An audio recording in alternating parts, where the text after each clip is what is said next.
ഇതാ ഇപ്പോൾ 11 മണിയായിട്ടുണ്ട്. ഞാൻ ഇപ്പോൾ ഭക്ഷണമൊക്കെ കഴിച്ച് കഴിഞ്ഞിട്ട് ഞാൻ പഠിക്കാതിരിക്കാൻ പോവാണ്. പഠിക്കാതിരിക്കാന്ന് പറഞ്ഞാൽ എനിക്ക് നാളെ എക്സാം ഉണ്ട്. നാളത്തെ എക്സാം എന്ന് പറയുന്നത് ഡിസൈൻ ആൻഡ് എൻജിനീയറിംഗ് ആണ്. അപ്പോൾ ഇതൊരു കോർ സബ്ജക്റ്റ് അല്ലാത്തതുകൊണ്ട് തന്നെ ഞാൻ കാര്യമായിട്ട് പഠിക്കാറൊന്നുമില്ല, വേണേൽ പഠിക്കാറില്ല എന്ന് തന്നെ പറയാം. കാരണം ഇതിൽ നമുക്ക് കുറേ വരക്കലും പിടിക്കലും അങ്ങനെയൊക്കെയാണ്. അപ്പോൾ ഞാൻ അതുകൊണ്ട് പഠിക്കാനൊന്നും ഇരുന്നില്ല. അങ്ങനെ ഇന്ന് രാവിലെ ഞാൻ മര്യാദക്ക് ബുക്ക് എടുക്കണുള്ളൂ. കാരണം അതിന് മുന്നത്തെ ദിവസം എനിക്ക് പഠിക്കാൻ തോന്നില്ല. ഈ ഒരു സബ്ജക്റ്റ് എനിക്ക് അതിൻ്റെ PDF എടുക്കാൻ അങ്ങനെ ഒന്നും എനിക്ക് ഫീൽ ചെയ്യണേ ഉണ്ടായില്ല. അങ്ങനെ അവസാനം ഇന്ന് രാവിലെയാണ് മര്യാദക്ക് പഠിക്കാനെടുത്തത്. പഠിക്കാനെടുത്തപ്പോൾ കണ്ടോ അതിൻ്റെ തിയറി എന്ന് വെച്ചാൽ ഭയങ്കര പാടെന്നല്ല, ലൈക്ക് ഒരുപാട് പഠിക്കാനുണ്ട്. അത്യാവശ്യം അതിൻ്റെ തിയറി ഉണ്ട്, പഠിക്കാനുണ്ട്. അപ്പോൾ ഞാൻ രാവിലേക്ക് കുത്തിയിരുന്നൊക്കെ പഠിച്ചിട്ടും ഒരു ഒന്നര മൊഡ്യൂളിൻ്റെ ഇതായിട്ടുണ്ടായിരുന്നുള്ളൂ. അപ്പോൾ പിന്നെയും കിടക്കണ ബാക്കി അങ്ങ് ഒരുപാട് കിടക്കുന്നുണ്ട്. അപ്പോൾ എന്തായാലും ഉറക്കം കളഞ്ഞ് പഠിച്ചിട്ടേ കാര്യമുള്ളൂ. കാരണം നമ്മുടെ മിനിമം മാർക്ക് എന്ന് പറയുന്നത് 40 മാർക്കാണ്. ഒരു മൊഡ്യൂളിൽ നിന്ന് 20 മാർക്ക് നമുക്ക് കിട്ടും. അപ്പോൾ ഞാൻ 2 മൊഡ്യൂൾ പഠിച്ചെങ്കിൽ പോലും നമുക്ക് 20 40 മാർക്ക് കിട്ടും. പക്ഷേ ഞാൻ എഴുതുന്നതിന് അവർ ഫുൾ മാർക്ക് തരണമെന്നൊന്നും ഒരു നിർബന്ധമില്ലല്ലോ. അതുകൊണ്ട് 2 മൊഡ്യൂളൊന്നും പഠിച്ചിട്ട് കാര്യമില്ല.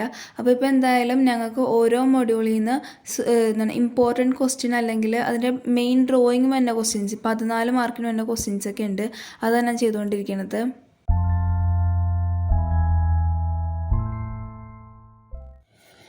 അപ്പോൾ ഇപ്പോഴത്തെ സമയം എന്ന് പറയുന്നത് 12:30 കേട്ടോ.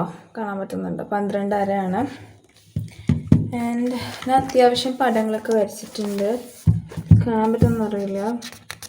എന്താണെന്ന് വെച്ചാൽ ഞാൻ പറഞ്ഞുള്ളൂ, ഡിസൈനിങ് എന്ന് പറയുന്നത് മെയിനായിട്ട് നമ്മൾ ഈ സാധനങ്ങളൊക്കെ വരക്കണം. അപ്പോൾ വരക്കാൻ നല്ല പരിചയം ഉണ്ടായിരിക്കണം. അപ്പോൾ അത്യാവശ്യം ബേസിക്കായിട്ട് കോമൺ ആയിട്ട് തന്നെ കുറച്ച് 2-3 ക്വസ്റ്റ്യൻസിൻ്റെ പടങ്ങൾ ജസ്റ്റ് വരച്ച് നോക്കിയെന്നുള്ളൂ.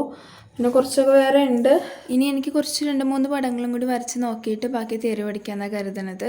ഈ സബ്ജക്റ്റിൽ മെയിനായിട്ട് പറയണമെന്ന് വെച്ചാൽ ഒരു ക്വസ്റ്റ്യൻ, ഇപ്പോൾ ഒരു 14 മാർക്കിൻ്റെ ക്വസ്റ്റ്യൻ തന്നെ എങ്ങനെയാണെന്ന് വെച്ചാൽ ഒരു ക്ലയൻറ്റ് ഉണ്ടാവും. അവർ നമ്മുടെ അടുത്ത് വന്നിട്ട് അവരുടെ കുറേ കണ്ടീഷനും കാര്യങ്ങളൊക്കെ പറയും.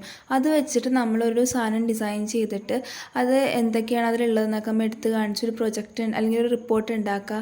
അതല്ലെങ്കിൽ അതിൻ്റെ സ്റ്റെപ്പുകൾ, ഇങ്ങനെ എന്തൊക്കെയാണ് അതിൻ്റെ മാനുഫാക്ചറിങ് സ്റ്റെപ്പുകൾ, അങ്ങനത്തെ ബേസിക് സ്റ്റെപ്പുകളൊക്കെ പറയാം. ഇതാണ് 14 മാർക്കിൻ്റെ മെയിനായിട്ട് പറയണത്.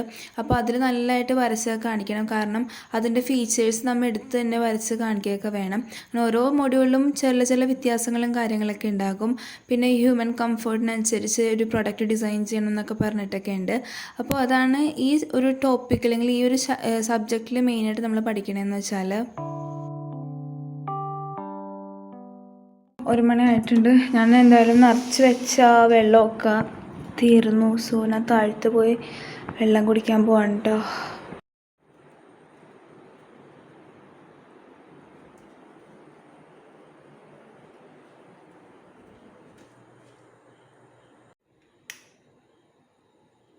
അങ്ങനെ ഞാൻ വെള്ളമൊക്കെ കുടിച്ച് കഴിഞ്ഞപ്പോഴേക്കും ഇതായിരിക്കുന്നു മിച്ചർ. അത് കണ്ടുകൊണ്ടാണെന്നറിയില്ല, എനിക്ക് പെട്ടെന്നൊക്കെ വിശപ്പൊക്കെ തോന്നി. അപ്പോൾ എന്തായാലും മിച്ചർ കഴിക്കാമെന്ന് കരുതി. പിന്നെ ഇതൊരു പാത്രത്തിലാക്കി റൂമിൽ പോയി കഴിക്കാമെന്ന് വെച്ചാൽ അതിന് മാത്രമേ പിന്നെ എനിക്ക് നേരം ഉണ്ടാവുള്ളൂ. അപ്പോൾ ഇവിടെ നിന്ന് തന്നെ കുറച്ചധികം കഴിച്ചിട്ട് വെള്ളം കുടിച്ച് പിന്നെ ഒന്നും കൂടി വെള്ളം കുടിച്ചിട്ട് ബാക്കി പഠിക്കാനാണ് കരുതുന്നത്. എനിക്ക് ശരിക്കും കഴിച്ചിട്ട് നിർത്താൻ തോന്നുന്നില്ല. പിന്നെ എടുത്ത് തിന്നാനൊക്കെ തോന്നുന്നുണ്ട്. പക്ഷേ അങ്ങനെ അതിന് കളയാൻ നേരം ഇല്ലാത്തതുകൊണ്ട് തന്നെ ഞാൻ പിന്നെ ഒരുപാടൊന്നും തിന്നാതെ എടുത്ത് വെച്ചിട്ട് ഞാൻ പിന്നെ പഠിക്കാതിരിക്കണേന്. അപ്പോൾ നേരത്തെ കൊണ്ട് തന്നെ അത്യാവശ്യം വരകൾ കഴിഞ്ഞ് പിന്നെ കുറച്ച് തിയറി ഞാൻ നോക്കിയിട്ടുണ്ട്. തിയറി എന്ന് പറയുമ്പോൾ ഒരു മൊഡ്യൂളിൻ്റെ തിയറി എൻ്റെ കംപ്ലീറ്റ് ആണ്. പിന്നെ രണ്ടാമത്തെ മൊഡ്യൂളിൻ്റെ കുറച്ച് ഭാഗം ഞാൻ രാവിലെ തന്നെ പഠിച്ചിട്ടുണ്ടായിരുന്നു. ബാക്കി ഒരു കുറച്ച് ഭാഗം ഞാൻ ഈ വെള്ളം കുടിക്കുന്നതിനൊക്കെ പോകുന്നതിന് മുന്നേ പഠിച്ചു. ഇനി ബാക്കിയുള്ള ഒരു മൊഡ്യൂൾ എനിക്കിന്ന് കംപ്ലീറ്റ് ചെയ്തങ്ങ് തീർക്കണം. ഒരു നടപ്പിൽ അങ്ങ് തീർക്കുക എന്ന് തന്നെയാണ് കരുതണത്. ആ മേശപ്പുറത്തിരുന്ന് മടുത്തുകൊണ്ടാണ് ഞാൻ കട്ടിലിൽ അല്ലെങ്കിൽ തറയിൽ വന്നിരുന്ന് പഠിക്കാൻ കരുതിയത്. അവിടെ നിന്ന് പഠിച്ചിട്ട് ഈ പരീക്ഷ തലേന്നതിൻ്റെ പേടി ആയതുകൊണ്ടാണോ എന്നറിയില്ല, എനിക്ക് എന്നിട്ടൊന്നും തലയിൽ കയറുന്നില്ലാത്ത പോലെ തോന്നി. പിന്നെ അങ്ങ് നടന്ന് പഠിക്കാൻ തന്നെ ഞാൻ കരുതി.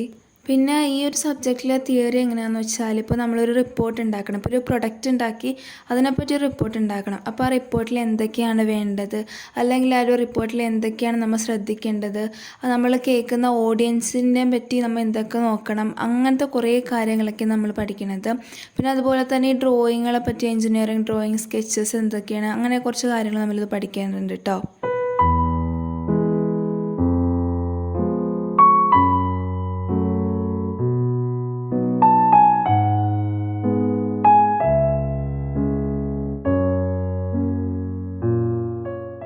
അപ്പോൾ ഒരു 4 മണി സമയമായിട്ടുണ്ട്. അപ്പോൾ എൻ്റെ അത്യാവശ്യമൊക്കെ കഴിഞ്ഞിട്ടുണ്ട്. അപ്പോൾ ഞാൻ കിടന്നുറങ്ങാൻ പോകണേ, കാരണം എനിക്ക് 5:30 റെഡി ആവണം. അപ്പോൾ അതിന് മുന്നേ കിടന്നുറങ്ങിയില്ലെങ്കിൽ എനിക്ക് മര്യാദയ്ക്ക് എക്സാം എഴുതാൻ പറ്റുമെന്നൊന്നും അറിയില്ല. ഇപ്പോൾ ഞാൻ ഇതുവരെ ടോട്ടലായിട്ട് ഈ ഒരു സബ്ജക്റ്റിൽ പഠിച്ചെന്തൊക്കെയാണെന്ന് വെച്ചാൽ 2 മൊഡ്യൂള് കംപ്ലീറ്റ് തീർത്തിട്ടുണ്ട്. പിന്നത്തെ 2 മൊഡ്യൂളിൻ്റെ ഇമ്പോർട്ടൻ്റ് ആയിട്ട് ചോദിക്കുന്നതെന്ന് വെച്ചാൽ 14 മാർക്കിന് ചോദിക്കുന്ന ക്വസ്റ്റ്യൻസുകൾ ഞാൻ നോക്കിയിട്ടുണ്ട്. പിന്നെ 5ാമത്തെ മൊഡ്യൂൾ ഞാൻ പഠിച്ചിട്ടില്ല, ഞാൻ വിട്ടു. എല്ലാം കൂടി എങ്ങനെ പഠിക്കണം അല്ലേ? അപ്പോൾ ഇത്രയും കാര്യങ്ങളാണ് ഞാൻ എക്സാമിന് വേണ്ടി പഠിച്ചേക്കുന്നത്. അത്യാവശ്യം കുഴപ്പമില്ലാതെ എഴുതാൻ പറ്റുമെന്ന് തോന്നുന്നുണ്ട്. കാരണം ഡ്രോയിങ്ങും കാര്യങ്ങളൊക്കെ നമുക്ക് അവരെ കൺവിൻസ് ചെയ്യാൻ പറ്റുന്ന ഭാഗത്തിനാണെങ്കിൽ കുഴപ്പമില്ല. അവസാനം ഞാൻ 5:30 ഒരു അലാറമൊക്കെ വെച്ചിട്ട് ഞാൻ കിടന്നുറങ്ങാൻ പോവാണ്. ഇപ്പോൾ ഒട്ടും വൈകുന്നില്ല. ഒരു 1.5 മണിക്കൂറെങ്കിൽ 1.5 മണിക്കൂർ ഉറങ്ങിയേ പറ്റുള്ളൂ. കാരണം എക്സാമിന് ഇടയിൽ ഉറക്കം തൂങ്ങി എല്ലാം പറ്റിയാൽ എക്സാം എഴുതാൻ പറ്റാതെ ഇപ്പോൾ ഞാൻ പെട്ടുപോകും. അതുകൊണ്ട് ഞാൻ കിടക്കാൻ പോവാണ്. Bye bye. അങ്ങനെ 6:30 ആയപ്പോഴേക്കും ഞാൻ റെഡി ആയിട്ടുണ്ട്. എന്നിട്ട് വാച്ചൊക്കെ കെട്ടി എല്ലാം കൂടി ഉണ്ടാകുന്ന ഒന്നും കൂടിയൊക്കെ നോക്കി കഴിഞ്ഞിട്ട് ഞാൻ താഴത്തോട്ടേക്ക് ഭക്ഷണം കഴിക്കാൻ പോവാണ്. അത് കഴിഞ്ഞ് ഞാൻ കോളേജ് ബസ്സിന് പോകണത്, കാരണം എക്സാം ആയതുകൊണ്ട് നമുക്ക് കോളേജ് ബസ്സിന് പോകാൻ പറ്റും. അപ്പോൾ ഇത്രയൊക്കെയുള്ള ഇന്നത്തെ വീഡിയോ എന്ന് പറയുന്നത്. സാധാരണ വീഡിയോ എടുക്കുന്ന രീതിക്ക് എനിക്ക് വീഡിയോ എടുക്കാനൊന്നും പറ്റിയില്ല. തിരക്കൊക്കെ ആയതുകൊണ്ട്, പരീക്ഷ തിരക്കായതുകൊണ്ട് അങ്ങനെ ഒന്നും പറ്റിയിട്ടുണ്ടായില്ല. അപ്പോൾ നിങ്ങൾക്ക് ഈ വീഡിയോ ഇഷ്ടമുണ്ടെങ്കിൽ ലൈക്ക് ചെയ്യുക, ഫ്രണ്ട്സിന് എല്ലാവർക്കും ഷെയർ ചെയ്യുക. പിന്നെ ഇതുപോലത്തെ വീഡിയോക്ക് എൻ്റെ ചാനൽ സബ്സ്ക്രൈബ് ചെയ്യുക. അപ്പോൾ അടുത്ത വീഡിയോയിൽ കാണുന്നവരെ ബൈ ബൈ.